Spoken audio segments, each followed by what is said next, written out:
Hi, my name is Christina and I am your librarian here at Christina's Bookshelf. And today I am bringing you When Heaven Strikes by F.E. Feeley Jr. What you need to know about this book before you just jump in. It is not by any means your typical romance.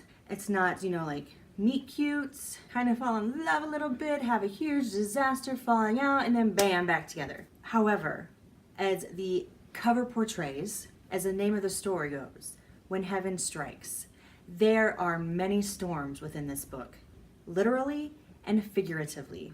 And it's honest to God how you react to those storms. There is a side character in this story that really resonated with me.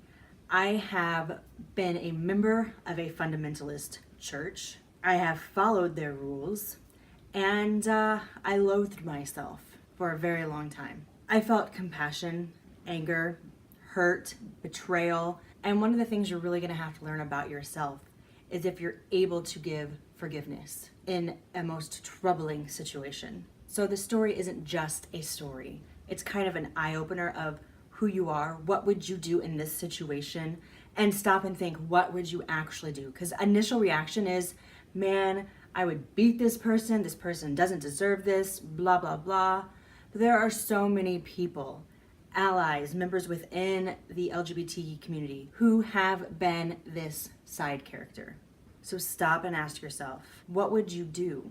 Now that I've given you a little lecture and everything about that, you're probably like, Christina, shut up, what's the book about? All right, I'm getting there. Ted Armstrong is an artist. He has literally come from nothing to what he has. He's not wealthy and in abundance, but what he has is enough. He's comfortable. He was kicked out of his home at a young age for being gay. He is a victim of what I call religious abuse. Of course, he's living a life of sin, so you can't live in our house.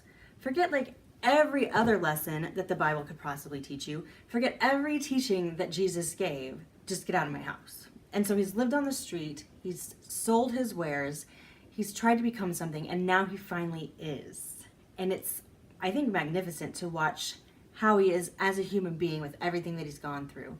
And then the major events that take place in his life throughout this story that kind of contribute and bring back the terror of his youth. Anderson Taylor is a doctor. He comes from a wealthy family, but it hasn't been the most loving background. The matriarch of the family, his grandmother, has really been a stronghold for him. He's been able to rely on her when times are tough with his parents, when times were just tough in life in general. He's grown and become the man he is today with her help.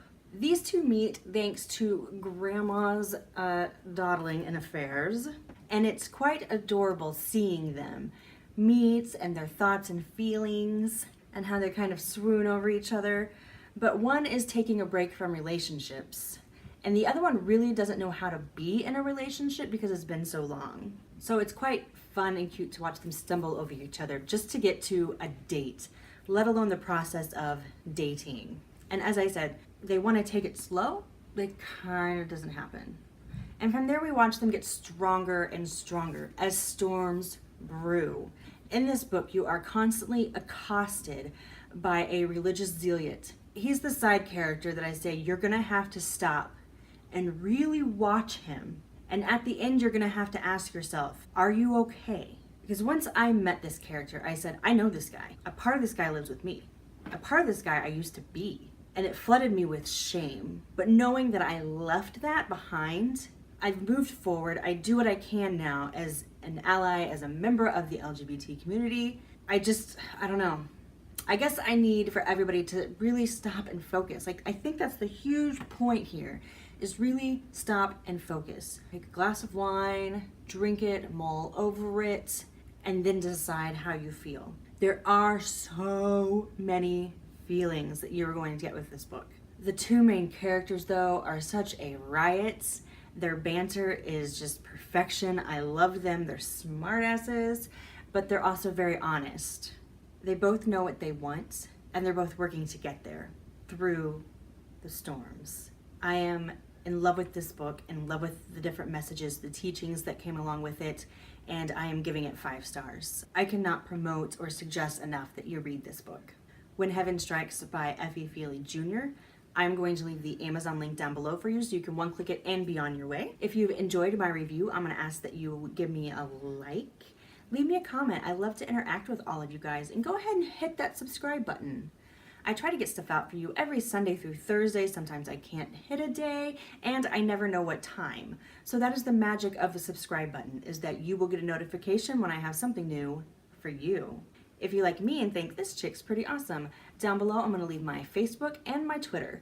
If you have a book or an arc you'd like me to review, you can request via website. When Heaven Strikes by F.E. Feeley Jr., 5 stars.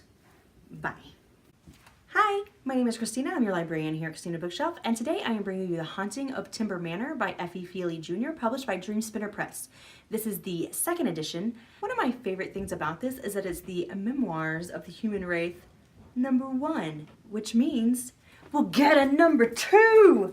Hopefully, and I'm really excited about that because holy crap, this book was like one of the best episodes of Scooby-Doo ever.